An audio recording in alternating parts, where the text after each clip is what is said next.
우리 지난주일 말씀이 이 앞에 부분이었는데요. 뽕나무 위에 올라갔던 삭개오에게 예수님이 찾아가셔서 일부러 말씀하시죠. 삭개오야 내려오라. 오늘 내가 내 집에 유하여야 하겠다. 이렇게 말씀하시죠. 예수님이 삭개오의 집에 가신 이유가 분명하게 나오는데 오늘 11절부터 읽었잖아요. 10절 말씀에 그 결론이 나오는데 이렇게 이야기해요. 인자가 온 것은 잃어버린 자를 찾아 구원하려 함이라. 그러니까 예수님의 관심사는 무엇이냐면 잃어버린 자였다라는 거. 한번 따르니까 잃어버린 자. 구원받지 못한 사람이에요. 그러니까 병자를 위해서 오셨고 죄인을 위해서 오셨다. 이것이 예수님이 이 땅에 오신 목적이라는 것이죠. 오늘 여러분의 삶에 병이 있고 여러분의 삶에 죄가 있다면 예수님이 필요한 것입니다. 오늘 우리가 예배드리고 있는데 여기서 은혜를 받고 변화받는데 제일 중요한 게 뭐냐면 내가 누구인가, 정체성이에요. 내가 누구인가. 오늘 저와 여러분이 예배를 드릴 때 주시는 최고의 은혜는 무엇이냐면 내가 누구인지를 깨닫는 은혜를 주실 줄로 믿습니다. 아마 여러 가지 목적으로 오셨을 것 같아요. 어떤 분은 하나님을 만나기 위해 오신 분도 계시고, 어떤 분은 자기의 문제를 해결하려고 오신 분도 계시고, 어떤 분은 은혜를 구하고자 오신 분도 계시고, 또 어떤 분은 좀 하나님께서 도움을 주시면 좋겠다, 그런 마음으로 오신 분도 계실 것입니다. 근데 하나님이 주시는 최고의 은혜는 무엇이냐면 정체성을 깨닫게 하시는 거예요. 내가 누구인지를 알게 하시는 것이죠. 그럼 내가 죄인이라고 이해하는 사람은 구원을 갈망합니다. 내가 죄인이니까 구원이 필요하잖아요. 그러니까 은혜가 필요하잖아요. 그러니까 여러분의 마음 가운데 왜 나는 사모함이 없을까? 왜 나는 갈망이 되지 않을까? 나는 왜 목마른 마음이 생기지 않을까? 그러니까 여러분이 누구인지를 이렇게 점검해 보시면 된다니까요. 여러분이 죄인이라고 인식을 하면 은혜가 필요하고 구원이 필요하고 하나님의 도우심이 없이는 살아갈 수가 없잖아요. 근데 내가 죄인이라는 의식이 없으면 우리의 삶 가운데 은혜를 구하는 마음이 사라지겠죠. 갈망하는 마음이 일어나지 않겠죠.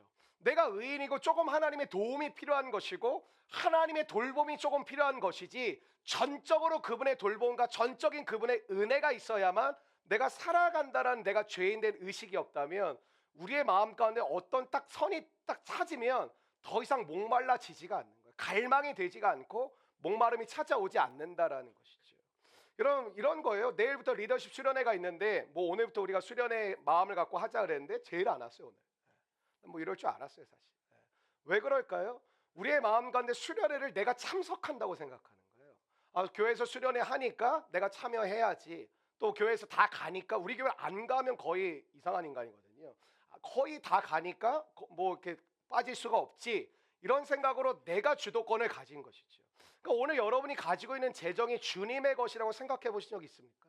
그러니까 뭐 그 헌금 갖다 바쳐라 이게 아니라 여러분의 삶 가운데 오늘 여러분에게 주어진 재정이 한 번쯤이라도 이게 주님의 것이라고 생각해 보신 적이 있나요? 오늘 여러분이 살아가는 인생, 오늘 주신 목숨이 하나님이 허락하신 거라는 생각과 의식을 가지고 살아가 보신 적이 있나요?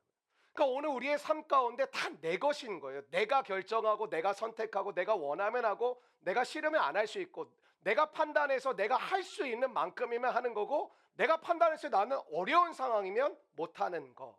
그게 우리가 가지고 있는 마음이라는 것이죠. 그러니까 예배를 드려도 정체성이 바뀌질 않으니까 우리의 삶 가운데는 기도 제목이라고 일컬어진 아주 고급스럽고 아주 세련된 단어로, 그러니까 사실 따지고 보면 나머지는 내가 하는데 요 첫 번째, 두 번째, 세 번째 정도를 하나님이 들어주시면 참 좋겠다. 그럼 하나님이 참 좋아질 것 같다. 하나님이 참 사랑의 하나님이라고 믿어질 것 같다라는 마음을 사실 우리는 가지고 이 자리에 앉아 있을지도 모른다라는 것이죠. 그러니까 수련회조차도 내가 참석해서 내가 열어진 만큼 예배하고 내가 원하는 만큼 하나님께 나아가는 마음을 가지고 가는 사람이 거의 대부분이라는 거예요. 하나님이 나를 부르셨고 하나님이 나를 세우신 이 사명을 감당하기 위해서 주의 계획과 주의 말씀 앞에 내가 서는 시간에는 개념보다 내가 하나님 앞에 결단하고 선택해서 내가 간사로, 목양위원으로, 스텝으로 섬기기로 결정했는데 그래 뭐 은혜를 좀 받아야지, 하나님의 축복을 좀 받아야지, 이런 마음으로 서 있는 사람이 되게 많아요. 그러니까 봉사를 몇 년 했냐가 사실 저는 이제 목회를 하다 보니까 별로 안 중요해요. 뭐 교사를 20년 하고 성가대 30년, 물론 귀한 거죠. 근데 그분의 모습을 보면 그게 진짜 목적과 의도대로 되어진 것인지, 아니면 그냥 내가 내 힘으로, 내가 내 원함으로, 그냥 내가 내 달란트로 한 것인지가 드러나더라고요. 저도 마찬가지겠죠. 제가 사실 제일 위험하거든요. 목회라는 것 자체가, 인생 자체가 어떻게 보면 여러분도 왕 같은 제사장인데 이 목회자라는 타이틀이 저분은 우리보다 더 달라야지, 저분은 우리보다 더 깨끗해야지, 여러분 다 그런 의식을 갖잖아요. 간사라고 하면 나보다는 좀 나아야지, 목양이라면 더 나아야지, 목회자면 더 나아야지, 이런 마음을 갖잖아요. 근데 여러분, 인간은 생각보다 많은 사람이 내가 죄인이라는 의식을 갖지 않습니다. 그러니까 의인이라고 생각을 하는 것이죠. 물론 여러분이 용서받은 의인이 되었는데, 용서받은 죄인인데 여러분이 오늘 죄인이라는 강조를 엄청 많이 할 건데, 다시 죄책감을 갖고 살고 죄인이라는 걸 기억하고 살라라는 개념이 아니라, 잘 들으셔야 돼요. 오늘 일단 끝나고 시험을 볼 거예요 오늘은. 근데 여러분, 인간은 생각보다 많은 사람들이 내가 의인이라고 생각해, 이런 거죠. 여러분, 누가 여러분에게 욕하면 기분 나쁘시죠? 그런 거예요. 너 이상해, 너 잘못됐어, 못 견디시죠. 내가 죄인이라면서요. 용서받은 죄인이라면서요. 근데 우리는 교회에서 지적질 한번, 누가 지나가면서 하는 한마디가 이게 딱 얹혀가지고 해결이 안 돼요. 근데 우리의 정체성이 죄인이라는 걸 깨달아서 주의 은혜, 십자가의 은혜로 구원을 받았고 새로운 삶을 살게 됐다고 믿음으로 고백해서 값없는 은혜를 갚기 위해서 하나님께 헌신도 하고 희생도 하고 있음에도 불구하고 여전히 우리는 작은 말 한마디가 소화가 되지 않아요. 왜 그럴까요? 나는 깨끗하다, 나는 괜찮다라는 마음이 사실 우리 가운데 있거든요. 여러분, 바리새인이 그렇지 않았습니까? 난 깨끗해, 난 괜찮아. 그러니까 이런 사람의 특징이 뭐냐면 신앙생활하는데 자꾸 비교해요. 근데 여러분, 비교를 싫어하시는데 일부러 비교를 해요. 난 그래도 이런 사람보단 나아. 난 저런 가정보단 우리 가정이 그래도 좀 나아. 난 그래도 저 분보단 내가 그래도 믿음 생활을 잘하는 거죠. 왜냐하면 여러분의 신앙을 하나님의 말씀으로 점검하기보다는 여러분 주변의 비교군을 선정을 해가지고, 특별히 여러분보다 조금 못하는 사람, 그 사람을 딱 대고 그래도 나는 좀 괜찮지 않나 라는 마음을 가졌던 게 바리새인입니다. 나는 쟤들과 달라, 나는 쟤네들하고 수준이 달라, 나는 기도를 날마다 하고 금식도 하고 11조도 하고 나는 예배를 빠진 적이 없어. 그게 바리새인. 나는 깨끗해. 근데 예수님이 이렇게, 나는 의인을 부르러 온 것이 아니요 나는 죄인을 부르러 왔노라. 그러니까 우리가 의인이면 못 만나는 거예요. 여러분, 세상이 더럽고 막 이렇게 해서도 문제지만 의인이기 때문에 주님 앞에 나오지 않는 거예요. 어떤 사람이 예수님의 말씀을 듣고 변화가 되니 약한 사람, 무너진 사람, 실패한 사람, 부끄러운 사람, 초라한 사람, 어둠 속에 갇혀있는 사람. 왜? 죄인이 예수님을 만나는 거거든요. 여러분, 복음이란 무엇입니까? 저는 복음을 이렇게 정의를 내려보고 싶습니다. 한번 따라해 주시면 좋겠어요. 여전히 기회가 있다. 여러분, 옆 사람에게 한번 인사하실까요? 여전히 기회가 있습니다. 그러니까 여러분의 삶 가운데 최악의 순간을 지나고 있는 것 같은 느낌을 받을지라도 복음이 주는 은혜와 능력은 무엇이냐? 여전히 기회가 있습니다. 이게 복음이라는 것이죠. 아무리 내 삶 가운데 가장 낮은 자리, 가장 무너진 자리를 지나가고 있을지라도, 가장 고통받고 가장 앞이 보이지 않는 깜깜한 자리를 지나가고 있을지라도 복음이 주는 은혜는 무엇이냐? 여전히 기회가 있습니다라는 거예요. 그러니까 왜 하나님이 주인 되셔야 되냐면, 내가 주인 되면 복음을 들어도 내가 결정을 안 해요. 어떤 결정? 나는 안 될 것 같아. 우리 가정은 끝난 것 같아. 내 인생은 미래가 없는 것 같아. 나는 그냥 이렇게 살아야 되는 인생인 것 같아. 나는 별반 달라지지 않을 것 같아. 그냥 자기가 복음을 받아들이지 않으면 내가 주인이잖아요. 못 나가요. 근데 하나님이 주인이 되셔 여러분의 마음이 갈팡질팡하고 왔다 갔다 하는데도 계속 말씀하여, 너에게 기회를 줄 거야. 너가 나를 의지하면 일어설 수 있어. 나의 사랑, 나의 어여쁜 자야. 넘어진 사람에게 말하는 거죠. 일어나 나와 함께 가자. 여러분, 결국에는 복음이 우리를 살리는 거 아니겠습니까?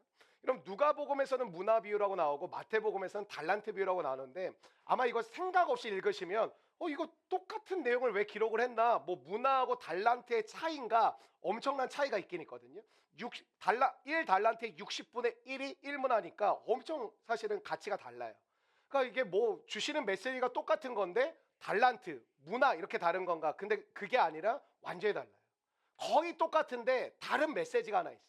오늘 그 메시지를 통해서 저와 여러분이 주시는 하나님의 음성을 듣게 되는 복된 시간 되시기를 축원합니다. 첫 번째, 오늘 이 금요일 저녁에 우리 가운데 주신 하나님의 메시지는 한번 따라해 주실까요? 죄인으로 서야 한다. 여러분, 용서받은 의인이 되신 거 맞아요. 근데 오늘도 주님 앞에 내가 용서받은 죄인이라는 마음을 가지고 주 앞에 서야 돼. 그 자리에 서야 돼. 오늘 11절 말씀을 보면 이렇게 나와요. 그들은 하나님의 나라가 당장에 나타날 줄로 생각함이더라. 여러분 지금 예수님이 막 이렇게 이 동네 저 동네 가시는데 팬덤이 생겨서 팬들이 막 아이돌처럼 아시죠? 예수님 예수님 막 이런 사람들이 지금 막 깔려 있는 거예요. 그러니까 예수님이 지나가시고 예수님이 어느 동네 가시면 그냥 계속 따라다니는 사생 팬들이 엄청 많았어요. 근데 이 사생 팬들이 어떨까요? 사생 팬이라는 거 엄청 열정적이라는 거잖아요. 여기 몇 번 해보신 분들 계시잖아요. 사생 팬들 뭐 계시죠? 네. 페이커가 가는 길에 나 항상 임마누엘 뭐 이런 분들도 계시고 뭐 아이돌 빠져보신 분들도 계시고 엄마 생일은 모르는데 멤버들 생일은 다 알고 뭐 이런 분들 되게 많죠. 회개하셔야 됩니다. 여러분의 삶 가운데 굉장히 열정적이고 열광적으로 주님을 따르는 사람들이 지금 막 따라다니고 있었어요. 근데 그들이 예수님의 복음을 받아들였는데 그들의 마음 가운데 어떤 마음이 있었냐면 하나님의 나라가 당장에 이루어질 거라고 생각을 했어요. 여러분 극단적 믿음을 가진 사람의 특징이 뭐예요? 집 다 팽겨치고 일터 다 팽겨치고 그냥 날마다 기도요, 날마다 예배요, 날마다 말씀이요. 그래서 그런 거 좋아하는데 24시간 기도해야지 이런 거 좋아하거든요. 24시간 기도하면 주님이 패요. 가서 일하라고, 가서 자라고, 듣기 싫어 죽겠다고 그만 좀 하라고. 하라는 24분의 기도나 하세요. 맨날 24시간 기도 이런 거 좋아하더라고. 한국교회 성도들은 그런 거 만들어주면 되겠죠. 목사님 우리 교회는 그런 기도의 집 안 하나요? 안 나올 거잖아요. 나를 재단에 바쳐놓고 안 나올 거잖아요. 목사님 하셔야지 24시간. 여기 막 매트 깔아주고 여기서 주무시라고 집에 가시지 말라고.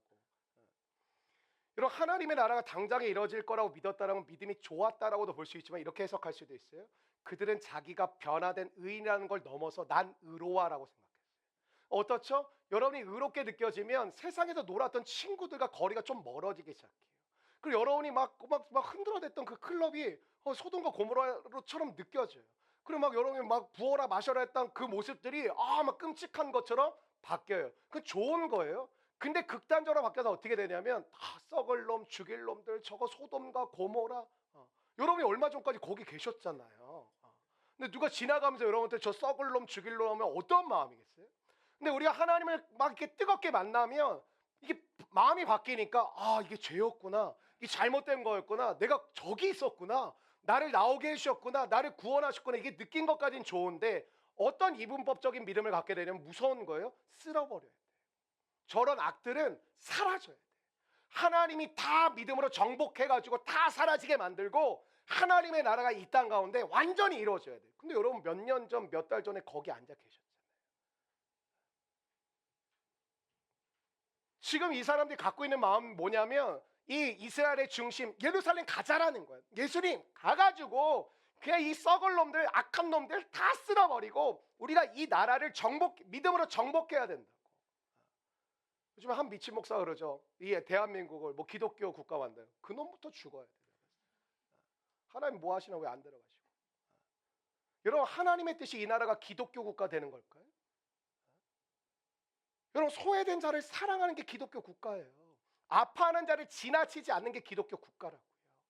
여러분의 것을 하나님이 주신 것이라고 믿고 떼어서 나눠줄 수 있는 게 기독교 국가라고요. 교회가 질비하고 나 믿는 사람이여가 전 국민의 몇 프로가 되는 게 기독교 국가일 수도 있죠. 근데 그럼 뭐예요? 지금 한국에 교회가 없어서 지금 이 모양이 됐어요? 그리스도인이 없어서 이 모양이 됐어요. 한때 1200만의 성도를 자랑했던 한국교회였어요. 근데 2035년쯤 되면 300만 정도를 예상해요. 우리 교회가 숫자적으로 부흥하는 것도 굉장히 이례적인 일인 거예요, 사실. 500만 예상하는데 그중에 100만 명이 저기 이단이고 또 100만 명이 이상한 애들이에요. 근데 어쨌든 사회학적으로는 기독교의 범죄 느니까. 한 15년 지나고 20년 지나면 지금의 절반으로 떨어질 거라고 대부분의 학자들이 예상을 해요. 여러분 우리 그런 마음 갖고 있잖아. 이 나쁜 놈들 하나님 왜 안 데려가시나 모르겠다. 이 썩을 놈들 왜 다 안 쓸어버리시나 모르겠다. 그게 기독교 정복주의예요. 그것 때문에 십자가 전쟁을 했던 거예요. 옛날 아버지 부시가 이라크를 그렇게 때려 부쉈던 게 뭐냐면 이 악의 축들, 이 이슬람 나쁜 새끼들, 이 새끼들 다 죽어야 하나님의 나라가 온다는 극단적 종말론을 가지고 있었어요. 보수주의자들이 갖고 있었던 생각이에요. 나쁜 놈들 쓸어버려. 이 하나님을 대적하고 하나님을 경멸하는 놈들 다 쓸어버려. 하나님이 오시지. 이런 생각을 갖고 있는. 여러분, 우리도 거기 있었다니까요. 다른 모양과 다른 형태를 가졌을 뿐이지 우리도 하나님을 대적하고 우리도 하나님을 무시하고 우리도 하나님을 조롱하는 모양으로 있었잖아요. 교회 안에만 있었지 하나님과 전혀 관계없는 삶을 사셨잖아요. 근데 우리가 예수를 믿고 나서 너무 극단적으로 지금 이 교회가 정치화됐다는 왜 무서운 거냐면 성도들이 교회가 되게 무섭거든요. 아멘으로 훈련이 되어 있기 때문에 이게 아멘으로 훈련된 집단은 그냥 얘기하면 아멘으로 일단 수용을 해요. 그리고 그냥 가요.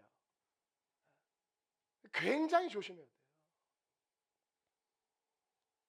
여러분, 물론 생각하면서 아멘 하면은 좀 이상해지죠. 설교를 하든 아멘을 하셔야 될 타이밍들이 있잖아요.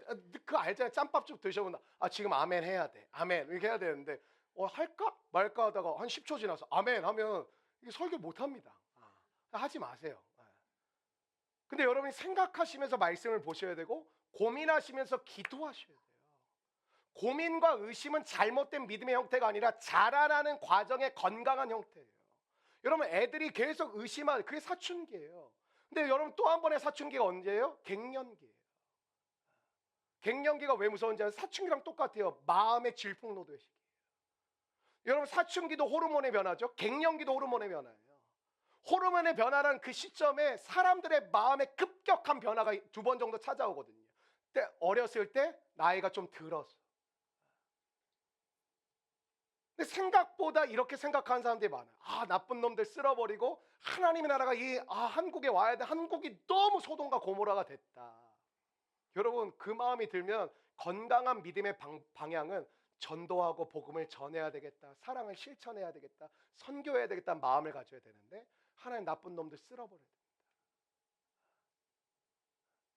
지금 기독교의 정치관이 똑같아진 거예요. 우파 좌파로 나와서 우파는 좌파를 쓸어버려야 되고 좌파는 우파를 쓸어버려야 돼요. 그래야 정상적인 나라가 임한다라는 거예요. 그럼 분별하실 줄 알아야 돼요. 하나님의 나라는 빨간색도 아니고 하나님의 나라는 파란색도 아니에요. 하나님의 나라를 어떻게 거기다 갖다 붙일 수 있어요? 여러분, 하나님의 나라를 너무 모르는 거예요. 그거는 하나님의 나라가 여기 임한다 저기 임한다. 근데 주님이 뭐라 그래요? 하나님의 나라는 너 마음에 임한다. 왜? 여러분 한 분 한 분이 한 우주를 그리고 있는 거예요. 그리고 이런 사람들이 좋아하는 게 권성징악이거든요. 권성징악에 깔려있는 게 뭐죠? 나는 의인이라는 거예요. 선은 승리하고 악은 망한다. 그게 권성징악이잖아요. 학교 다니셨죠? 이 정도는 아시죠? 네. 모든 사람들이 의인의식을 갖고 있는 거예요. 교회가 타락하는 길 중에 하나가 무엇이냐면 교회의 권선징악이 들어오는 거예요. 그럼 어떻게 될까요? 조금 교회에 딱 어떤 형태들이 있잖아요. 사람들의 모양, 뭐 좀 착하고 좀 바르게 말하고 좀 뭐 이렇게 뭐 있잖아요. 여러분들 아시는. 근데 그것과 조금 다른 사람. 예를 들면 교회 예를 들면 뭐 이렇게 뭐 피어싱을 코에 5개 뚫고 왔다. 여러분이 일단은 마음으로 왜 왔지 이런 생각을 하는 거예요. 왜 왔지? 옆에 교회 많은데 소개해 줄까? 여러분, 교회는 죄인이 설 자리가 없어지죠. 죄인이 설 자리가 없는 교회는 타락한 거예요. 교회는 죄인을 위한 것이에요. 죄인이 하나님의 사랑과 은혜로 변화되는 것이에요. 목욕탕이라고도 뭐 설명하는 분들이 있잖아요. 여러분, 악은 없애야 된다. 죄인은 사라져야 된다가 궁극적으로 맞는 거지만 악은 없어져야 돼. 죄인은 사라져야 돼. 근데 여러분이 이 자리에 앉아 있지 않고 하나님 밖에 있는 사람이라면 권선징악은요 공포 그 자체. 너는 쓸모없는 존재. 넌 사라져야 되는 존재. 너는 하나님을 대적하니까 없어도 되는 존재야. 그렇게 된다면 그런 우리에게는 공포가 되는 거예요. 그게 복음이겠습니까? 복음이 아니죠. 그러니까 그 죽어야 될 사람이 나라고 생각해 보세요. 얼마나 끔찍하고 얼마나 두렵고 얼마나 무서운 이야기가 되겠어요. 그럼 마태복음 20장에 보면은 포도원 품꾼 이야기가 나오거든요. 그러니까 포도원을 경영하는 주인이 아침 이제 9시 한번 나가서 일할 일꾼들을, 그때도 9 to 6였거든. 지금 여러분이 9 to 6는 굉장히 오랫동안 9 to 6였어요. 그때도 9 to 6였어요. 근데 9시에 나가서 부르는 건 정상적인 거예요. 하루 일당을 받기 위해서는 9시에 와서 일을 하기 시작해서 6시까지 하고 일당을 받아야 돼요. 근데 이 주인은 약간 이상해요. 9시 가서 불러와요. 근데 12시에 나가서도 불러와요. 12시 점심시간이잖아요. 그때도 불러요. 더 이상한 건 3시에 가서도 불러요. 여러분의 소망 아닙니까? 3시에 출근해서 6시에 퇴근하는 거. 근데 더 로망은 한 명이 나오죠. 5시에 출근을 해요. 1시간 일하고 퇴근하래요. 근데 여러분, 주인이 9시에 온 사람부터 일당을 주었다면 이 본문은 아무 문제가 없습니다. 그렇잖아요? 9시에 온 사람부터 일당을 주고 그 다음에 온 사람을 줬으면 문제가 없는데, 왜 문제가 발생하냐면 5시에 온 사람부터 일당을 줘요. 1시간 일하는 사람에게 일당을 주는 거를 많은 사람들이 이렇게 지켜봤겠죠. 그 당시 하루 일당이 1데나리온이었거든요. 근데 1시간 일하는 사람에게 주인이 1데나리온을 주고 수고했다 그러는 거예요. 이거 가져가라고. 그러니까 9시에 온 사람이 얼마나 기대를 많이 하겠어. 이거 뭐야? 쟤한테 1데나리온 주면 난 오늘 뭐 한 열흘치 일당은 받아가는 거 아니야? 그런 상상을 하지 않았겠어요? 근데 주인이 동일하게 준다고요. 근데 그 포도원 품꾼 이야기도 천국 비유였기 때문에 누구에게 하시는 말씀이었냐면 바리새인들에게 하시는 말씀이었어요. 바리새인들이 그 이야기를 듣더니 굉장히 분노를 했어요. 이게 어떻게 그럴 수 있냐라는 거예요. 여러분, 그 얘기 듣고 그렇게 분노할 이유가 있을까요? 근데 분노했어요. 분노한 이유는 뭘까요? 그 이야기에 자기가 대입해 봤는데 자기는 오전 9시에 온 사람이에요. 5시에 온 사람은 어떻게 그렇게 줄 수 있냐라는 거예요. 화가 나는 거죠. 분노가 나는 거죠. 1시간 일해도 하루 일당을 받은 게 말이 되냐, 이렇게 나오는 거죠. 근데 여러분, 1시간 일해도 주인이 1데나리온을 주는 게 복음이에요. 근데 여러분, 그렇게 생각하죠. 그럼 목사님, 저도 죽기 전에 예수님 믿습니다 하고 죽고 싶습니다. 그건 여러분이 지금 예수님을 믿는 게 아니라는 거예요. 예수님을 믿는 것은 이 세상에서 경험할 수 없는 기쁨과 은혜와 축복을 누리며 살아가는 것이거든요. 근데 많은 분들이 우리가 우스갯소리로 뭐 나중에 어차피 천국 갈 거면 나도 죽기 한 5시간 전쯤 경건히 무릎을 꿇고 예수님을 믿습니다. 세례를 받을 준비가 되었습니다. 세례 받고 딱 깔끔하게 죽고 싶다. 여러분, 그 예수님 한 양편에 있던 강도 중에 한 명, 나도 겸손하게 말할 수 있다. 주님, 제가 낙원에 있기를 원합니다. 이거 말 못하고 저를 기억해 주십시오. 주님의 사랑이 너가 오늘 나와 함께 낙원에 있으리라. 우리 씨 긋고 그럴 줄 알았어 하고 죽고 싶은 거죠.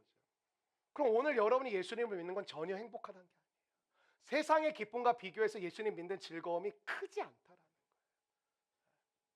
근데 뭐예요? 지옥은 가기 싫으니 천국은 들어가야지. 영원한 지옥불에 내가 그 가스레인지 위에서 영원히 살 수는 없잖아. 그러니까 바리새인은 내가 오전 9시에 온 사람을 생각하니까 5시에 온 사람에게 1데나리온 주는 게 받아들여지지 않는 거예요.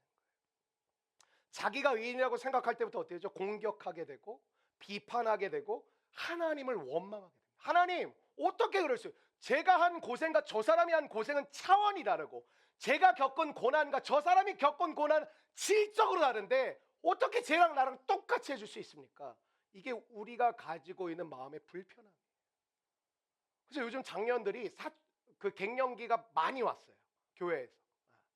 나 안 해! 이거 옛날에 청년들이 많이 했거든요. 요즘 각 교회 권사님들, 집사님들 이 말을 되게 잘해요. 이럴 거면 나 장로 내려놓을 거야. 진짜 장로 요즘 많이 내려놓고 있어요.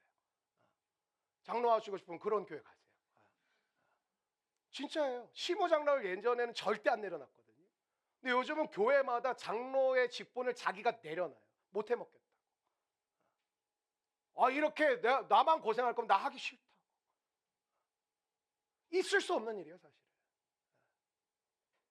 여러분, 야고보서 3장 1절을 자막을 통해 한번 같이 읽어보실까요? 시작. 내 형제들아, 너희는 선생된 우리가 더 큰 심판을 그럼 이런 말이에요. 말을 할 때 야고보서 3장은 말에 대한 그 메시지거든요. 너가 말을 할 때 선생처럼 말하지 말라라는 거예요. 무슨 말이냐?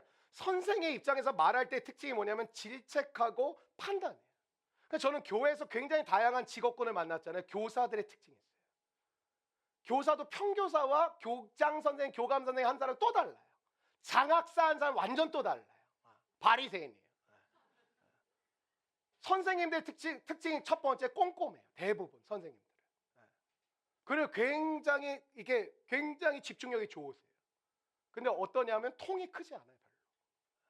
저는 통 큰 교사를 별로 본 적이 없어요. 꼼꼼하고 이런 스타일의 이 강점을 갖고 있고 막 이렇게 큰 배포를 갖고 있는 사람은 드물어요, 사실. 근데 교사들은 항상 자기가 몰라요. 말하는 게 가르치는 말투가 입에 배어 있어요.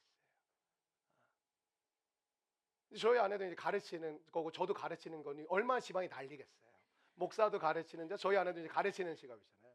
가끔 얘기를 들으면 본인은 모르는데 나를 그 교습소의 아이처럼 이렇게 빙의가 되나 봐 내가. 이거 해야 돼요, 안 해야 돼요? 이거 내가 한 7세쯤 많이 들었던 내용인 것 같은데. 근데 본인은 잘 모르더라고. 저도 저의 어떤 그런 습관이 있겠죠. 이렇게 목회자로서 어떤 습관이. 예를 들면 식당에서 형제님 하면 옆에 있는 테이블 다 쳐다봐.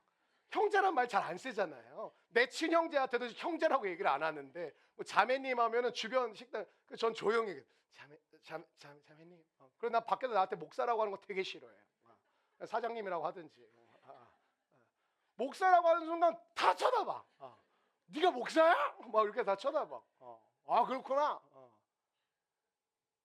또 사장님 하지 마요. 나가지고 사장님 막 또 신나가지고 자기들끼리 또 신나가지고 사장님 뭐 내 또 수련회 가가지고 식당 가서 사장님 뭐또 하기만 해봐. 이런 선생의 입장에서가 아니라 배우는 자의 입장에서 말하라. 쉽지가 않죠 사실. 자기가 직업이 또 그렇고 저도 마찬가지고 사실. 근데 그러다 보면은 뭐냐면 나는 아는데 너는 몰라 이 생각을 가지고 하는 거거든요. 근데 너도 배우는 자의 입장에서 말해라. 나도 몰랐는데 알게 됐어. 너도 알게 되기를 바래. 이게 사실은 선생되지 말라라는 메시지. 여러분 나도 심판받을 존재였는데 용서를 받았죠. 그래서 우리가 용서받을 길이 있다고 권하는 거예요. 전파하는 거예요. 그러니까 죄인의 입장에서 말을 하는 거예요. 나도 용서받은 죄인일 뿐이에요. 내가 당신보다 대단한 거 없습니다. 여러분 저도 그런데요. 대단하다는 말을 즐기게 돼요. 사람들은. 그거 싫어할 사람 누가 있어요? 목사님 대단한데 아야 그딴 마지막 뭐 이런 이상하잖아요. 성격 파탄자고. 뭐 아니에요. 말은 하지만 속으로는 뭐 이렇게 기쁘잖아요. 다 여러분한테 막 거지 같아요. 이러는 거 막 좋아요. 대단하세요. 뭐 권사님 대단, 집사님 대단. 이러면 사실은 뭐 아니라고 말하면서 그 아닌 게 아니 이미 웃고 있어요. 뭐 아니면은 이제 정색을 해야 되는데. 그러니까 여러분의 삶 속에 교회가 왜 세상에서 오만하게 보일까요? 의인인 척 하고 있기 때문에 그런 것이죠. 여러분 한번 따라해. 은혜 받은 죄인, 용서받은 죄인. 그러니까 우리가 죄인의 자리에 서자라는 건 너 죄인이야 이걸 얘기하는 게 아니라 우리가 용서받은 죄인이라는 걸 기억하잖아요. 우리가 은혜 받은 죄인이라는 걸 기억하. 물론 우리가 의인이 되었지만 용서받은 죄인일 뿐이고 은혜 받은 죄인일 뿐이라는 걸 기억하고 살잖아요.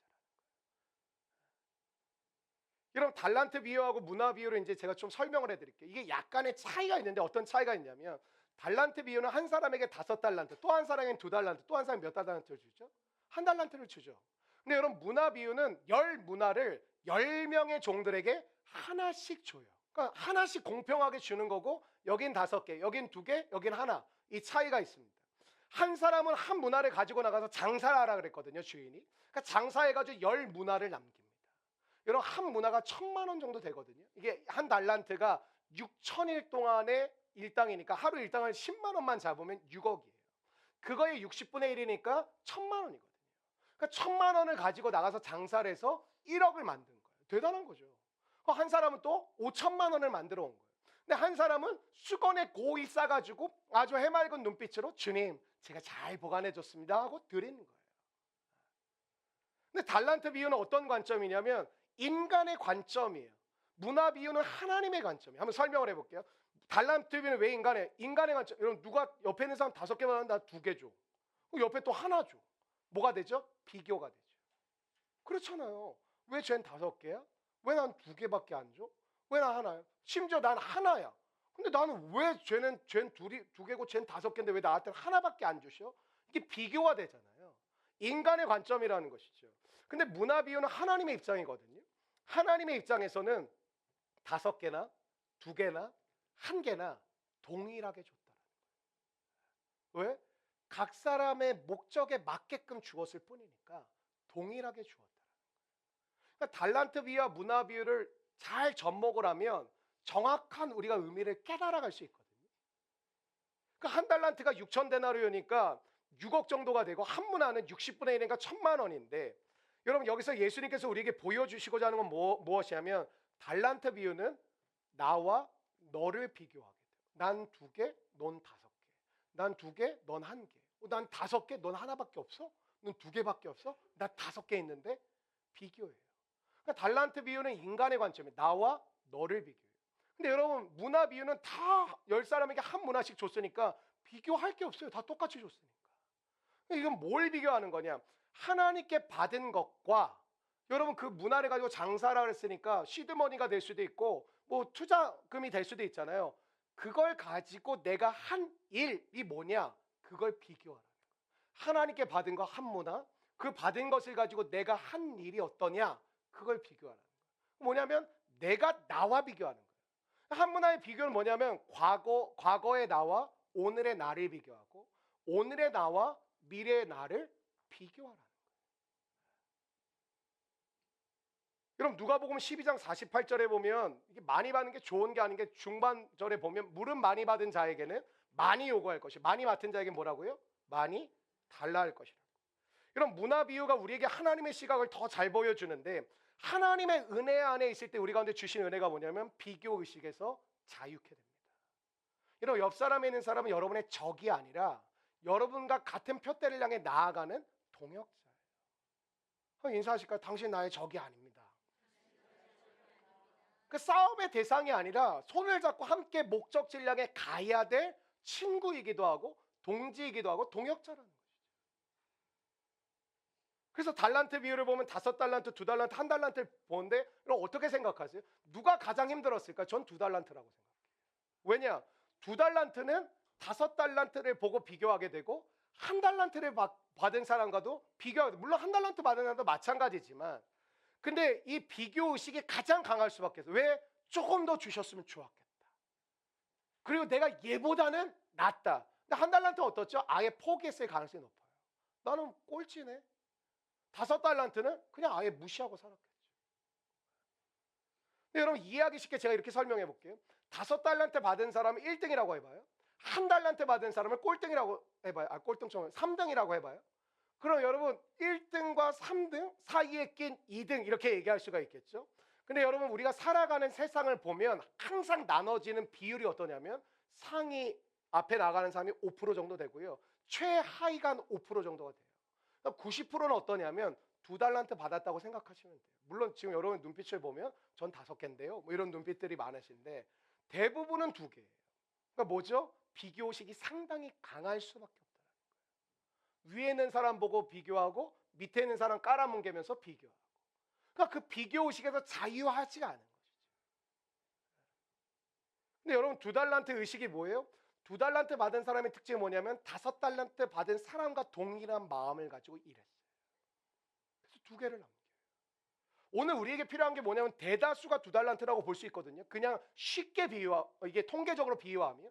그럼 우리의 가운데 2달란트 받은 사람이 많다는 건 무슨 뜻이냐? 비교의식이 서로가 강하다라는 거예요. 누구랑? 나와 너랑. 근데 오늘 2달란트 받은 사람은 우리가 깨달아야 할 건 뭐예요? 2달란트 받은 사람은 5달란트 받은 사람과 같은 마음가짐을 가지고 삶을 살았다는 거예요. 오늘 그 은혜가 우리에게 임하기를 바랍니다. 안타까운 게 뭔지 아세요? 평생 자기가 가진 거 가지고 비교하면서 아무것도 안 하다가 인생을 보내는 사람이 너무 많아요. 저 청년 상황에서 느낀 게 그게 가장 큰 안타까움이에요.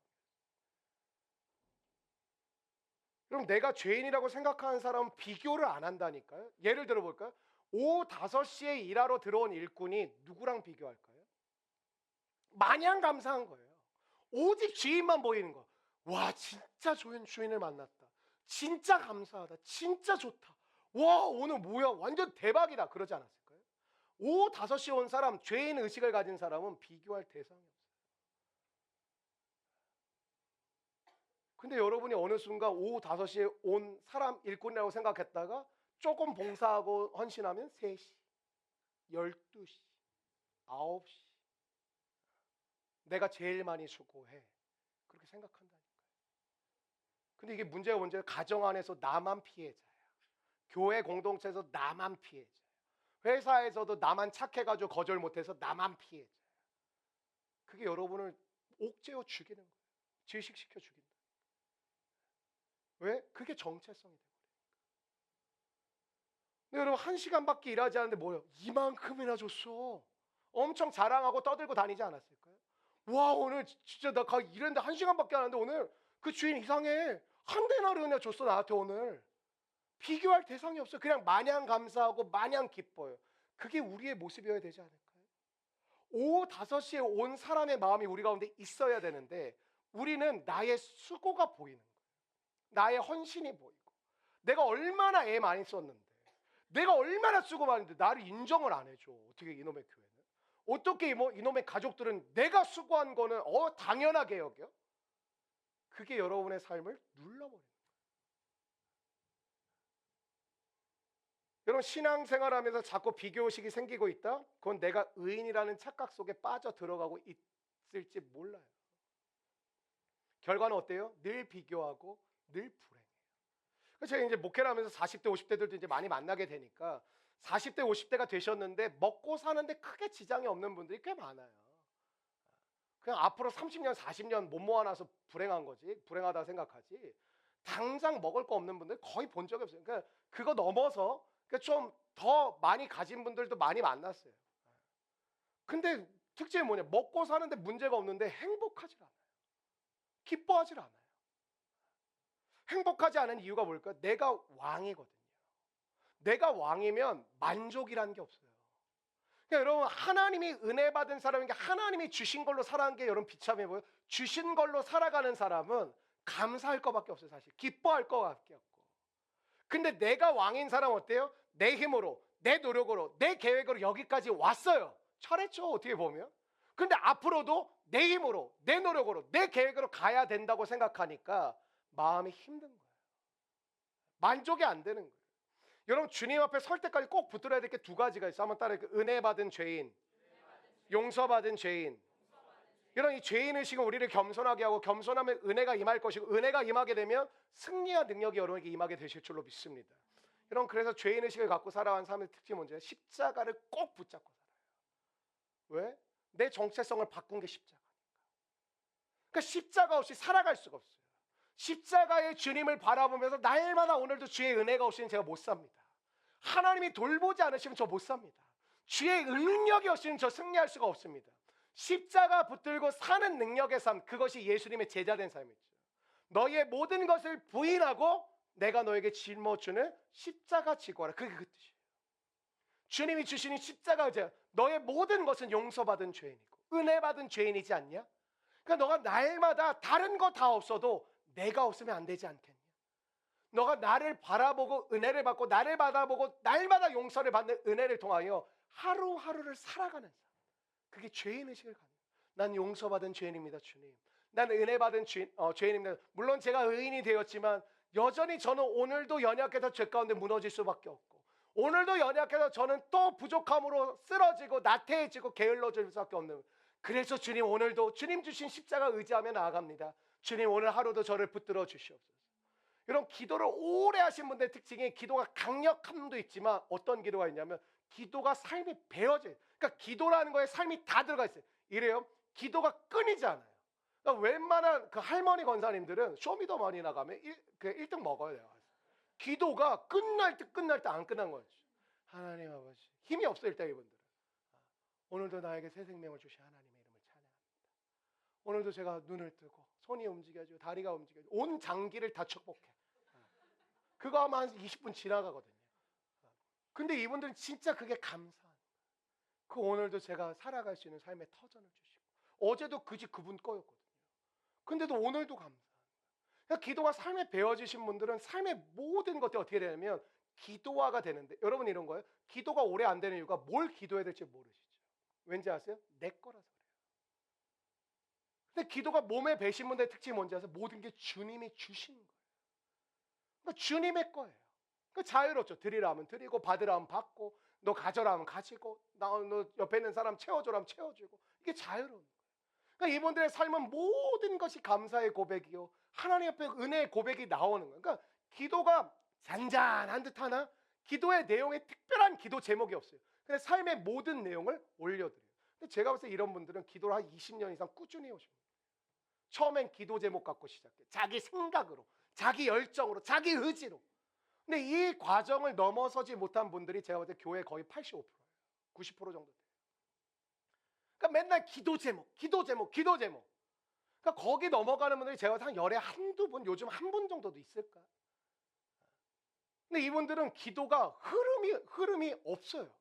그냥 삶의 모든 것들이 그냥 이게 새어나와요. 그냥 삶에 뭘 놓고 기도해야겠다도 없어요. 그냥 앉아서 진짜 하나님이 앞에 계신 것 같아요. 앞에 계신 하나님 앞에 그냥 이 얘기 저에게 쏟아놓는데 모든 게 기도예요. 전 여러분이 그런 삶을 살아가게 되시기를 축원합니다. 이런 문화 비유를 통해서 뭐예요? 용서받은 죄인을 기억하라. 은혜 받은 죄인임을 기억하라. 그럼 여러분 하나님의 은혜로 살아가는 그런 백성 되시기를 주의 이름으로 축원합니다. 두 번째 메시지는 이거예요. 한번 따라해볼까요? 왕을 신뢰하고 순종하라. 그럼 오늘 12절을 보니까 어떤 귀인이 나오는데 그 귀인은 사실 예수님을 가리키는 거예요. 어떤 귀인이 예수님인데 왕위를 받으러 가기 위해서 자기가 가지고 있는 열 문화를 종 10명을 부르더니 너 하나 너 하나 너 하나 나눠주고 장사해봐라. 장사해서 너희들 이거 사용해라. 그러니까 여러분 달란트와 문화 비유를 오해하시면 남김이 목적이 아닙니다. 사용됨이 목적입니다. 그러니까 우리는 자꾸 오해하는 게 내가 이거 해서 실패하면 어떻게 할까요, 목사님? 제가 이거 해가지고 하나님의 영광을 드러내기는커녕 제가 이거 해가지고 그냥 다 날려버리면 그게 하나님께 영광이 될까요? 여러분 거룩한 실패란 거 들어보셨어요? 세상은 하나님의 방식대로 하면 잘 안 돼요. 근데 여러분 우리가 다 성공해야 되는 게 아니에요. 누군가는 말씀대로, 누군가는 하나님의 뜻대로 살아가는데 실패하게 됐어요.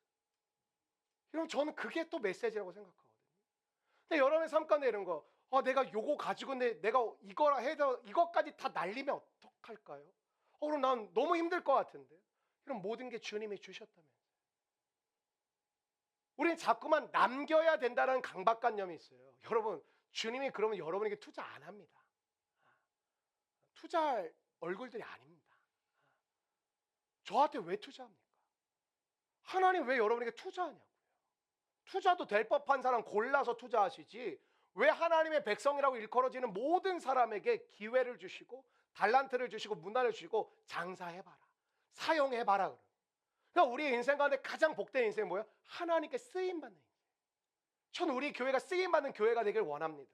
여러분의 가정이 쓰임받는 가정이 되길 바랍니다. 우리 교인들 모두가 쓰임받는 하나님 백성 되기를 축원합니다.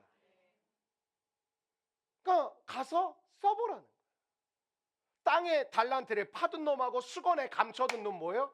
남기지 않아서 죄인이 열받은 게 아니라 사용하지 않아서 분노한 거예요.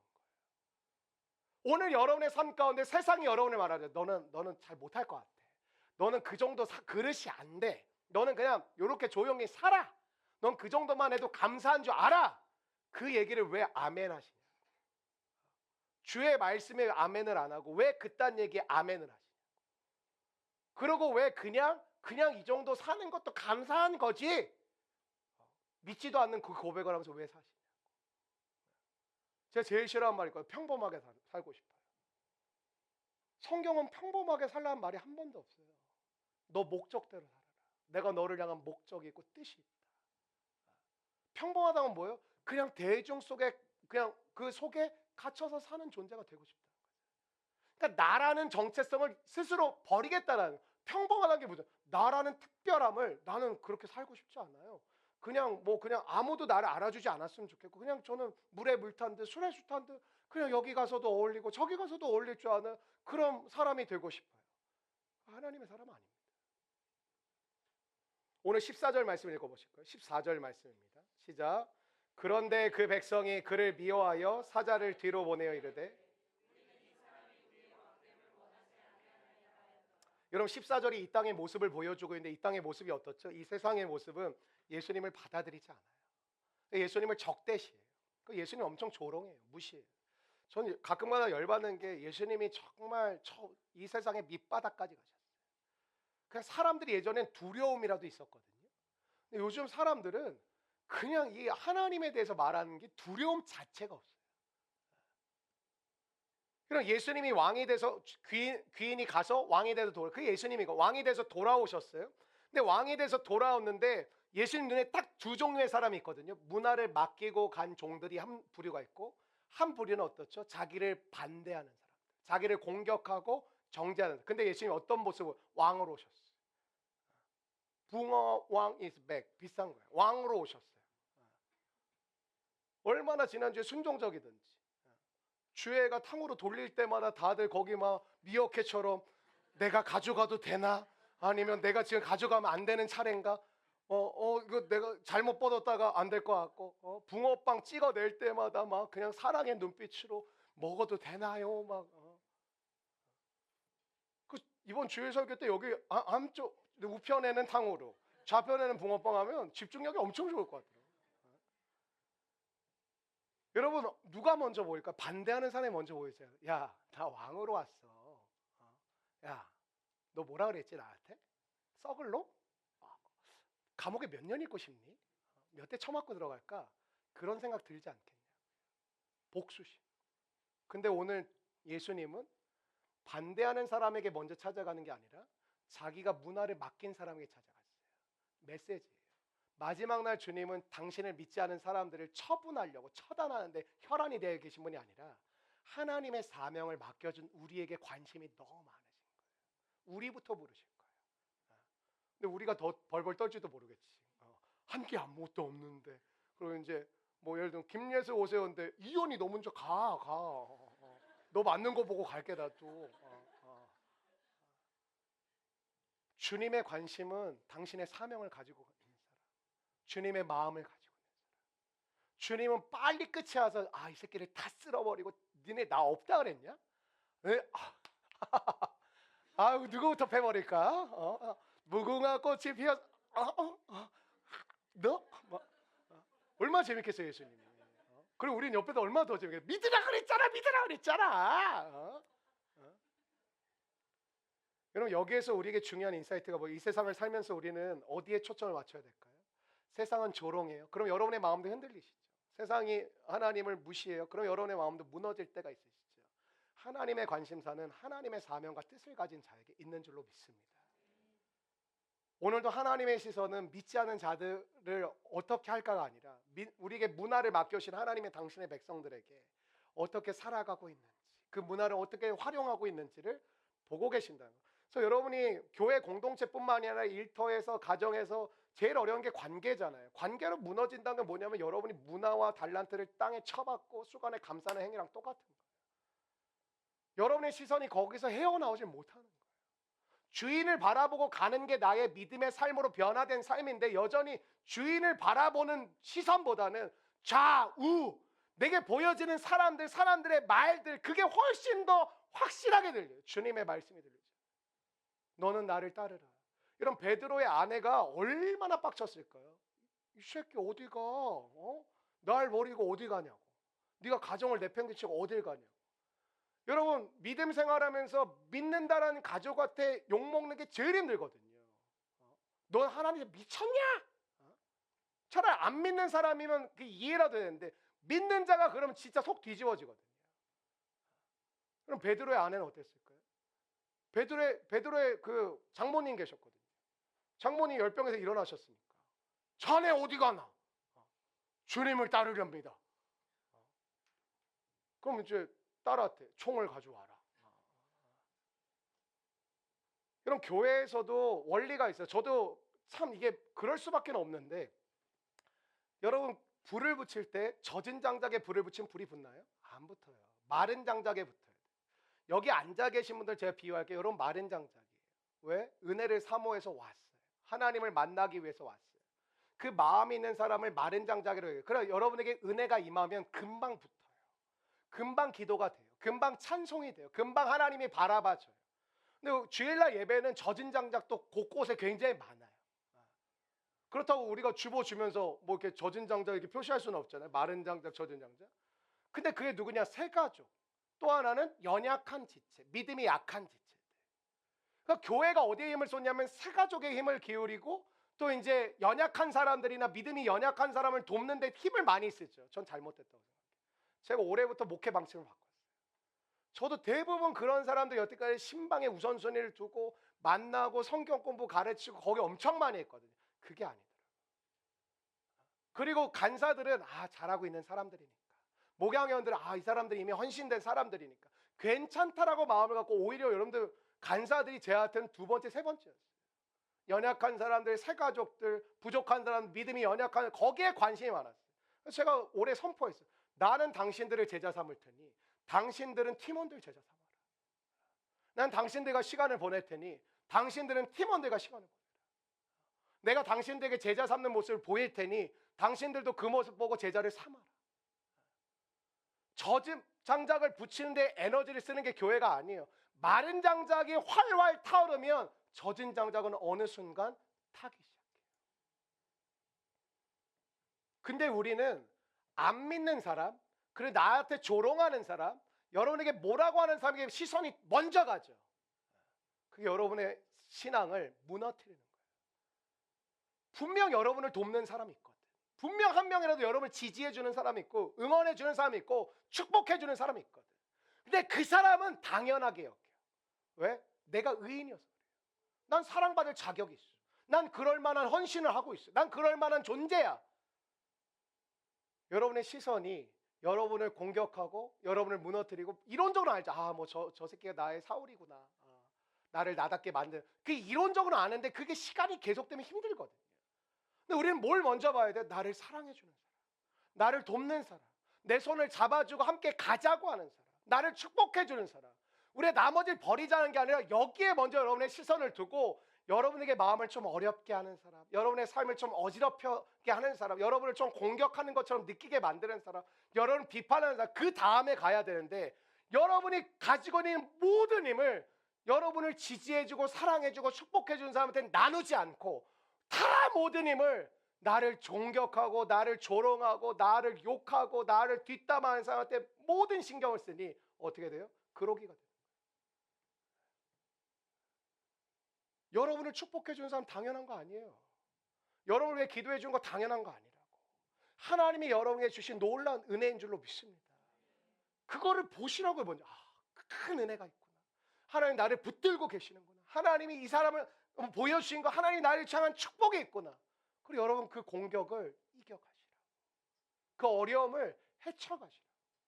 근데 안 되는 사람의 특징이 뭔지 아세요? 주님이 주신 축복, 밝은 거, 좋은 거, 은혜는 안 봐. 그리고 지금 자기가 겪고 있는 어려움, 아픔, 상처 이것만 오로지 24시간 내내 생각해. 그렇게 기도하면 들려 올라가요. 주님이 그만 와라.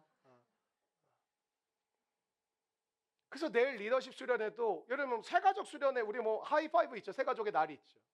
근데 리더십 수련회를 제가 직접 이걸 막 심혈을 기울여서 하는 이유가 무엇이냐면 저는 리더십들 마른 장작들을 더 활활 태워야 돼요. 이들이 타오르면 공동체의 젖은 장작들이 타오르게 될 줄로 믿습니다. 그러니까 여러분의 인생에서도 자꾸 안 되는 거 보고 괴로워하지 말고 되는 거 먼저 보시라고. 되고 있는 게 있잖아요. 되는 거를 당연하게 여기고 그냥 감사하지. 그거 안 감사한 거잖아요. 제가 교회 분별법 하나 알려드릴까요? 어떤 분이 나눔하는데 제가 이렇게 뭘 바라고 뭘 한 건 아닌데요. 그거 바라고 한 거예요. 안 바란 사람 그 말 자체를 안 해요. 밑밥 깔지. 제가 그거 꼭 받으려고 한 건 아닌데요. 그거 받고 싶은 거예요. 그 말 딱 들으면 그냥 주세요. 여기 있어. 여러분 왕이 돌아와서 맡긴 자들을 먼저 만났어요. 이거 잊지 마십시오. 달란트 비유도 한 달란트 받은 사람이 핵심이고 이거기도 수건에 감춘 한 문화를 감춘 사람이 핵심이에요. 무슨 말이에요? 이 사람들은 스스로 의인이라고 생각하는 거예요. 주인의 말을 듣지 않아요. 말씀에 순종하지 않는 사람의 특징이 있어요. 잘 나가는 사람, 또 하나는 완전히 무너져 있는 사람. 말씀에 안 들어요. 오늘 20절 21절 말씀 한번 읽어보실까요? 20절 21절입니다. 시작. 또 한 사람이 와서 이르되 주인이여 보소서 당신의 한 문화가 여기 있나이다. 내가 수건으로 쌓아두었었나이다. 이는 당신이 엄한 사람인 줄을 심지 않은 것을 거두나이다. 아멘. 여러분 이 사람은 지금 왕에 대해서 굉장히 나쁜 평가를 하고 있죠. 이건 두 가지를 이야기하고 있는데 나를 향한 왕의 마음을 담지 않는다. 무슨 말이냐? 왕은 지금 문화를 맡겼어요. 신뢰했어요. 축복해줬어요. 사랑을 나눴어요. 기회를 줬어요. 그럼 이 사람은 그 한 문화라는 기회를 준 왕의 마음을 담아야 되잖아요. 근데 이 사람의 마음 가운데 그 왕의 마음을 전혀 담지 않아요. 나를 향한 예수님의 마음을 내 마음에 품어야 되잖아요. 근데 이거를 품지 않고 왕을 향한 세상의 관점을 품어요. 그럼 뭐만 그 왕 나쁜 왕이다. 그냥 잘못된 사람이다. 그냥 이상한 사람이더라. 여러분, 우리가 인간관계를 안 하려고 할 수밖에 없는 게 세상이 악해졌다는 게 무슨 말이냐면 선한 사람을 보고 기뻐하고 존중해 주는 게 예전엔 문화였거든요. 근데 요즘은 착하고 선하면 이용해 먹어요. 그러니까 여러분이 인간관계를 학을 뗀다라는 게 이해는 돼요. 그럼에도 불구하고 부딪혀 가셔야 돼요. 근데 인간관계 왜 그러냐면 굉장히 깊이 나누고 친밀했던 사람에게 뭐 이 얘기 저 얘기 하게 되잖아요. 근데 서로 수틀리잖아요. 그 얘기를 가지고 공격해요. 쟤 어떤 사람인 줄 알아? 아, 쟤 뭐 되게 거룩해 보이지. 되게 믿음 좋아 보이지. 쟤 저런 사람이야. 쟤 저런 사람이야. 그러니까 여러분이 자꾸 자기 얘기 안 하는 거예요. 팀 모임 때 자기 얘기 안 하는 사람의 특징이 있어요. 많이 빈 거예요. 그리고 거기서 이제는 더 이상 못 헤어나오는 거예요. 아무도 믿을 인간 없어. 그냥 교회 가서 관계는 적당히 하는 거야. 그냥 선을 딱 정해놓고 그냥 적당히 하는 거예요. 물론 여러분이 너무 오버해서 관계가 별로 없는데 속 얘기를 다 하고 상처 얘기를 다 하는 건 어리석은 거예요. 관계가 없는데. 가끔 교회 다니는 자매들이 은혜 많이 받으면 소개팅 나가가지고 자기 어렸을 때 상처까지 다 얘기해줘. 제가요 어렸을 때 이런 상처가 있었어요. 형제가 무슨 말이 마음에 든지 알아서 빨리 밥 먹고 튀어야겠다 이런 생각이 들어요. 그 처음 만난 관계에서 그 사람의 상처를 받아줄 수 있을까? 못 받아. 그건 나빠서가 아니라 관계가 없잖아요. 관계가 깊어져 가면서 서로 깊은 것을 나눠가는 거예요. 근데 여러분, 왕이 문화를 주고 많은 사랑과 호의를 베풀고 신뢰를 줬어요. 근데 이 사람은 지금 왕의 마음을 품고 있는 게 아니라 전혀 다른 세상의 마음을 품고 있어요. 무슨 말이냐? 우리도 예수님을 믿질 않아요. 성경의 말씀을 받아들이지 않아요. 그럼 성경 안 읽죠, 그러니까. 그러면서 지나가는 세상 소리들, 유튜브에서 떠들어대는 소리들은 철석같이 믿어요. 뭐 요즘 스케일들이 커져가지고 옛날에 뭐 10억 버는 법이 한동안 유행이었더니 요즘 100억으로 바뀌었더라고요. 가끔 기도해 보면서 우리 교인들 중에 이걸 도전받게 하여 주옵소서. 지금 우리 교회 얘기 아닌데 예전에 내가 진짜 깜짝 놀랐던 한 번 있어요. 집사님인데 집사님 자기도 모르게 하긴 한 것 같아. 집사님이 뭐라고 해야 되냐면 막 이렇게 하다가 아 목사님 제가 전생에 무슨 죄를 지었길래 지가 깜짝 놀랐어. 전생이란 말을 지가 뱉고 지가 깜짝 놀랐어. 그래서 제가 더 이상 판단하지 않겠습니다. 여러분 22절에 보니까 주인이 이르되 악한 종아 내가 내 말로 심판하노니 너는 내가 두지 않은 것을 취하고 심지 않은 것을 거두는 엄한 사람인 줄로 알았느냐. 여기 나오는 악한 종 할 때 악하다는 포네로스라는 단어를 쓰는데 모르셔도 상관없어요. 이게 악하다라는 뜻도 있는데 무슨 뜻도 있냐면 병들었다는 뜻도 있어요. 너는 병들었어. 그렇게 얘기해요. 너는 악하다라는 게 너는 병들었어. 너의 마음이 병들었어. 제가 이렇게 목회하면서 참 힘든 게 신뢰를 해주면 신뢰를 받아주면 좋은데 신뢰를 했는데 의심을 해요. 사랑을 주면 거절해요. 아 됐어요 목사님 괜찮아요. 나한테도 이럴 정도니 간사들 뭐 오죽하겠어요. 뭐 또 대반전이 있는 거 아니에요? 나한테만 그러고 간사님들한테 예 간사님 또 이러고 있는 거 아니에요? 그 간사도 여러분들한테 뭐 죄 졌어요? 뭐 연락하면 씻고 뭐 하면 뭐 귀찮아하고 뭐 간사님도 여러분들 뭐 빚졌어요?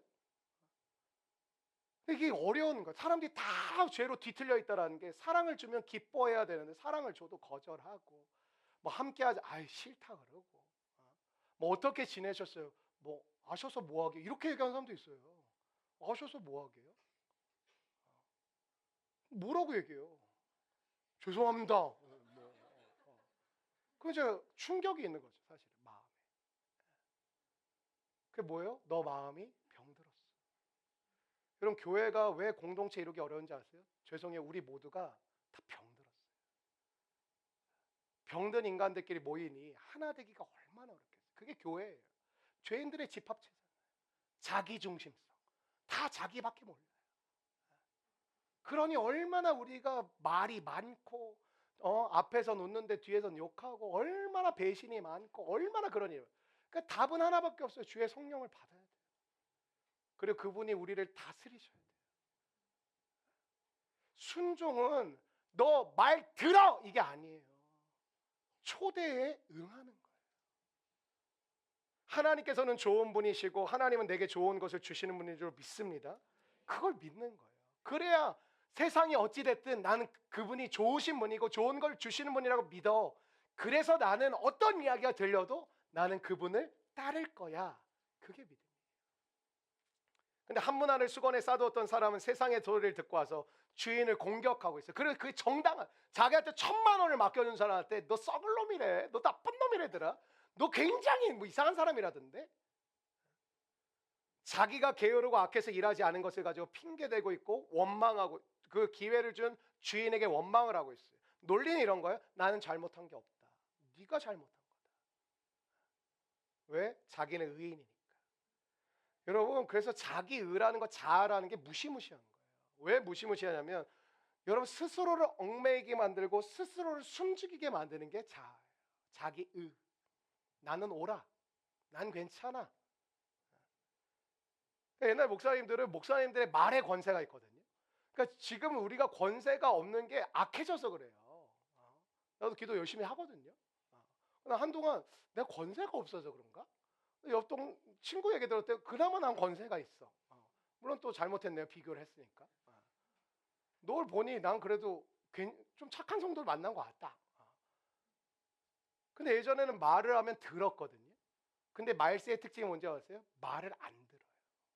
안 들어요. 왜? 죄가 판을 치니까. 죄가 뭐예요? 자기 중심성. 그러니까 자기가 이해와 납득과 이 공감이 안 되면 안 받아들여요.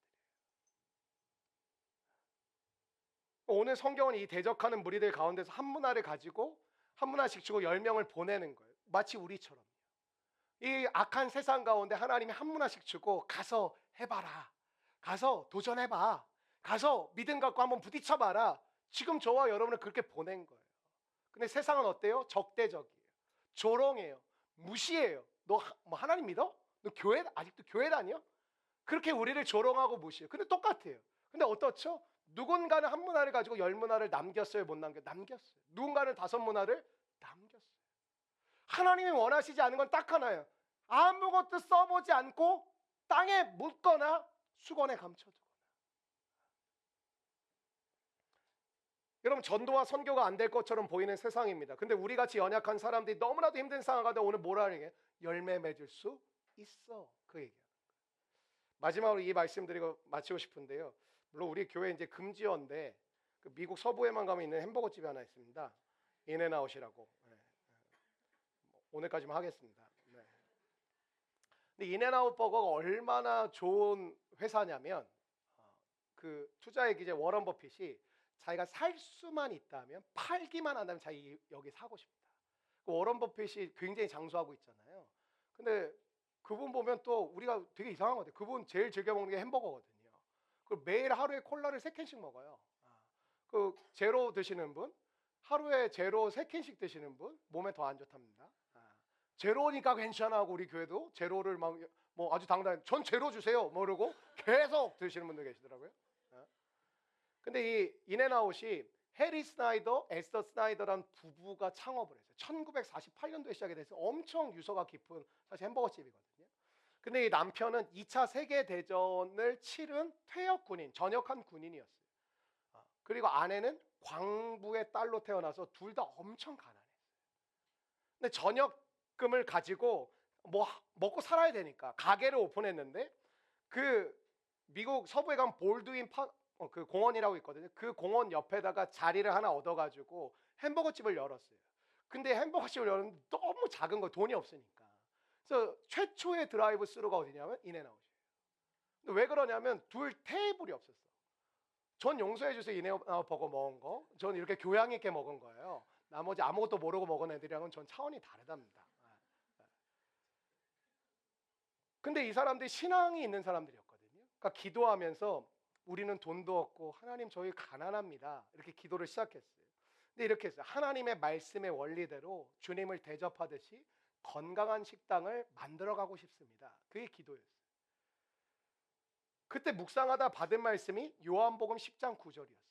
그러니까 이게 사업을 두고 기도하는데 요한복음 10장 9절의 말씀이 이게 다가왔던 것 같아요. 그 말씀이 이래요. 내가 문이니 누구든지 나로 말미암아 들어가면 구원을 받고 또는 들어가면 나오면 꼬들어요. 들어가면 나오면 in and out. 이게 성경 구절에서 나온 거예요. 이렇게 교양 있는 설교를 하는 사람이 몇 안 됩니다. 그냥 걔네들은 맛있게 처먹었어요. 근데 저는 알고 먹었어요. 이게. 그러니까 여기서 인앤아웃이라는 그 상호를 만든 거거든요. 들어가며 나오며 골을 얻으려. 왜? 예수님이 문이시니까. 여러분 인앤아웃의 특징이 뭐냐면 가면은 그 최고로 유명한 것 중에 하나가 햄버거가 아니에요. 요즘은 프렌치 프라이예요. 감자튀기. 감자튀김 어떻게 하냐면 요즘은 아닌데 예전에는 가면은 한 명이 그 오픈 키친이거든요. 한 명은 계속 감자를 깎고 있어요. 그 썰어서 그 생감자를 바로 튀겨서 주니 얼마나 맛있겠어요. 근데 이게 경영 철학이었어요. 우리는 신선한 것만 고객에게 대접합니다. 그래서 지금도 인앤아웃은 냉동고가 없습니다. 냉장실밖에 없어요. 신선한 재료로 신선한 햄버거를 주니까. 그래서 맛있는 거예요. 여러분 집에서 저기 새벽 배송 해가지고 해서 드시면 그 맛 비슷해요. 죄송합니다. 네. 얼굴 표정을 봤는데 지옥에서 온 사람들을 봤어 지금. 몇 사람이 지옥에서 왔어 지금. 나 데려가려고. 죄송합니다. 네. 그리고 음식을 줄 때 그래도 지금은 제가 알기로는 컵에만 적혀져 있는데 처음에는 나오는 메뉴마다 성경 구절이 달랐어요. 대표적인 게 치즈버거에 요한계시록 3장 20절을 적어놨어요. 그러니까 치즈버거 그 종이를 이렇게 까면은 그 요한계시록 3장 20절이 적혀 있었는데 볼지어다 내가 문 밖에 서서 문을 두드려. 치즈버거를 먹으러 왔는데 내가 문 밖에서 문을 두드린다. 누구든지 내 음성을 듣고 문을 열면 내가 그에게로 들어가 그와 더불어 먹고 그는 나와 더불어 먹으리라. 지금도 있는데요. 음료수 컵 밑에 보면 요한복음 3장 16절이 기록되어 있어요. 전체가 기록되어져 있지 않고 좌한 이렇게 3장 16 이렇게 써 있어요. 하나님이 세상을 이처럼 사랑하사 독생자를 주셨으니 이는 그를 믿는 자마다 멸망하지 않고 영생을 얻게 하려 하십니다. 왜 써놨을까요? 이 마음으로 경영하겠다라는 거예요. 지금은 잘 모르겠고 10년 전에 2015년쯤에 저희가 2016년도에 갔으니까 제가 그때 이제 다 이게 조사해서 간 거였거든요. 저만 조사하고 저만 알고 갔죠 물론. 2015년도에 미국 전역에 지금도 이게 서부에만 있어요. 동부에 가면 먹을 수가 없어요. 서부에만 있고 뭐 텍사스 정도까지 들어왔나 뭐 그렇게 알고 있는데 서부에만 주로 있는데 서부에만 매장이 300개예요. 그리고 그 당시 10년 전 매출 1년 매출이 7억 불. 지금 환율로 제가 오늘 다시 한번 계산해 봤는데 1조가 넘어요. 지금은 더 어마어마해요. 그러니까 이게 워런 버핏이 사고 싶을 정도니 얼마나 많은 사람들이 우리는 살 수는 없으니까 가맹점. 우리는 그 정도 수준이지 않습니까? 가맹점 열고 싶다. 우리나라도 베스킨라빈스 아무나 안 열어주는 거 아시죠? 그거 기본 그 창업 금액이 5억이에요. 쉽지 않아요. 근데 사람들이 5억을 싸질러 와서 자기 제발 하나만 달라고 해요. 왜냐하면 마진율이 되게 높고 그리고 그게 굉장히 안정적이에요. 갑자기 창업 스쿨이 됐네요. 근데 이 인앤아웃도 얼마나 많은 사람들이 덤볐겠어요. 나 하나만 줘라. 나 하나만 차리게 해줘라. 근데 조건이 있었어요. 지금은 제가 알기로 손녀가 경영하는 걸로 알고 있는데 그 당시 에스더랑 이 헤일이 할 때는 성경의 원리대로 하지 않으면 절대 주지 않는다. 그게 원칙이에요. 물론 많은 사람들이 구라쳤겠죠. 그렇게 하겠습니다. 하겠죠. 그래서 이걸 주는데 평가를 엄청나게 꼼꼼하게 한대요. 매장을 급속도로 넓히지 않는 거예요. 가맹점. 이것이 뭐냐면 저는 하나님의 말씀의 원리를 붙들고 한 문화를 받아 사업하는 사람의 하나의 모양이라고 생각해요. 이게 전부는 아니지만 하나의 모델이 될 수 있지 않을까. 근데 사실 여러분 봐요. 말씀대로 하면 적대적인 상황이에요. 그러니까 저와 여러분이 제일 많이 하는 말이 뭐죠? 이래서 될까? 이래서 되겠나? 직장 생활 하시는 분보다 사업하는 사람이 이게 더 커요 사실. 지킬 거 다 지키고 세금 낼 거 다 신고하고 내고 다 이렇게 정직하게 하면 이거 이래서 되겠나? 라는 생각이 들어와요. 그런 의심이 멈추질 않는 것이죠. 근데 하나님은 하나님의 백성들을 통해서 충만하라 정복하라 다스리라 하기를 원하시는데 누굴 통해 하실까요? 말씀대로 사는 사람을 통해서요. 여러분 오늘 한 문화 줘가지고 너 10개 남겼어? 너 5개 남겼어? 넌 수건에 싸서 폭폭 넌 축복 그거 아니에요. 하나님의 목적은 열문화와 달란트는 테스트 정도였어요. 목적은 뭐였어요? 야 너가 말씀대로 하는구나. 그럼 이제 본격적으로 그 믿음과 말씀에 대한 태도를 가지고 내가 너에게 더 많은 거 맡겨줄게. 뭘 맡겨줘요? 하나님 나라를 맡겨줘요. 10골을 한번 네가 다스려봐라. 너는 5골을 한번 다스려봐라. 저와 여러분이 참 안타까운 게 이 천박한 자본주의 세상에 살다 보니까 많이 받았냐 적게 받았냐 이게 끝이라고 생각하시죠. 하나님이 당신의 백성들을 테스트하는 목적은 뭐냐면 하나님의 나라를 맡기고 싶은 거예요. 근데 저와 여러분의 스케일은 돈 많이 벌게 해주시면 많이 드리겠습니다. 하나님 이렇게 열어주시면 선교 뭐 많이 하겠습니다. 뭐 저도 그랬거든요. 뭐 교회 건축해 보겠습니다. 그게 전부라고 생각한 게 내 기독교 세계관이었어요. 전 사업을 하고 싶었거든요. 사업가가 돼서 돈 많이 주시면 제가 두 가지였어요. 교회 건축, 그리고 제가 청소년 수련회 은혜 받아서 청소년 수련회장 하나 건축. 그거 하겠습니다. 내 머릿속엔 그게 전부였어요. 그리고 남은 건 다 내가 쓸 거.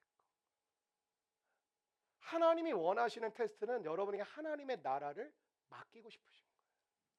근데 우리는 전혀 그럴 계획이 없는 거죠.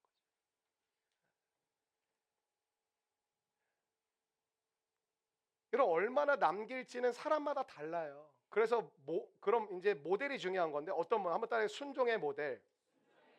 안 될 것 같잖아요. 말씀대로 하면 솔직히. 근데 안 될 것 같은 이 세상에서 말씀대로 순종함으로 하나님의 일하심을 드러내는 사람. 이런 순종은 어려운 게 아니에요. 순종이 뭔지 아세요? 하나님이 일하시게 하는 결정. 순종을 여러분이 한다고 하니까 순종을 못 하는 거죠. 순종은 여러분이 결정을 내리면 하나님이 여러분을 통해 일하시겠다라는 통로일 뿐인 거예요. 여러분, 작은 훈련과 테스트에서 넘어지지 않는 인생 되길 바랍니다. 그래서 마지막 시대에는 숫자가 중요한 게 아니에요. 저는 우리 교회 전체 숫자를 세요. 내게 맡겨진 양떼의 숫자를 알고 내가 돌봐야 되니까. 근데 저는 더 중요하게 생각하는 숫자가 있어요. 리더십의 숫자. 헌신할 줄 아는 사람. 하나님의 것이라 말할 수 있는 사람. 물론 지금 리더 다 그렇진 않지만 그래도 발자국을 뗀 게 저는 리더십이라고 생각하거든요. 자기가 지금 연약하고 부족해도 어쨌든 드리겠습니다. 하나님 제게 나아가겠습니다. 그런 사람이 리더십이니까. 여러분, 예배가 뭘까요? 여러분 안에 각자가 가지고 있는 가짜 왕이 있어요. 그게 여러분 자신이든지 돈이든지 성공이든지 안정이든지 뭐 여러분이 원하는 어떤 이거 뭐 해보고 싶어, 저거 원해, 뭐 이렇게 살아가고 싶은 삶이든지. 그러니까 그게 우상이 뭐예요? 하나님의 말씀을 이기는 게 우상이에요. 하나님보다 앞서간 게 우상이에요. 그러니까 저는 예전에 제가 엄청 제이니까 계획을 막 꼼꼼하게 세웠거든요. 저는 예전만큼 계획을 세우죠. 이끌어 가시는 대로. 그게 저한테는 사실 잘 맞지 않는 사람. 미리미리 준비하고 미리미리 계획하고 미리미리 꼼꼼하게 채워가는 게 전 그게 더 맞아요, 성경적으로. 근데 제가 예수 믿으면서 특별히 담임 목사님 지난 9년간 저에게 하신 하나님의 놀라우신 일은 더럽게 힘들었어요. 내려놓는 거. 나의 계획, 나의 준비를. 저는 그게 굉장히 무책임한 사람이라고 생각했거든요. 근데 하나님은 따라오라는 거예요. 너가 판 짜놓지 말고 따라오라는 거예요. 그게 참 어렵더라고요.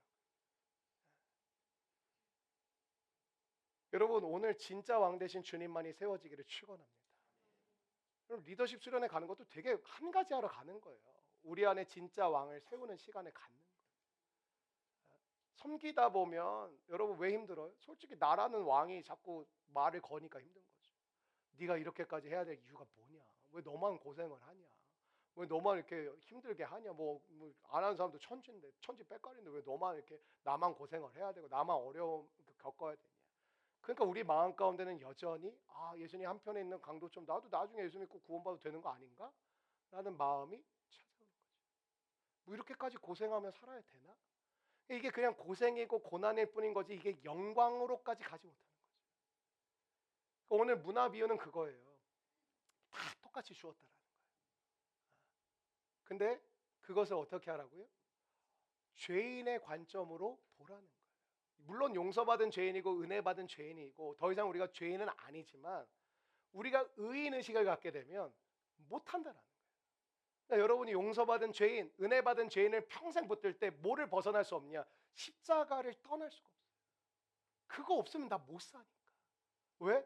그것 때문에 나에게 새로운 정체성이 임했으니까. 그 다음 뭐예요? 십자가 의지하고 붙들면서 순종하며 따라가는 거예요.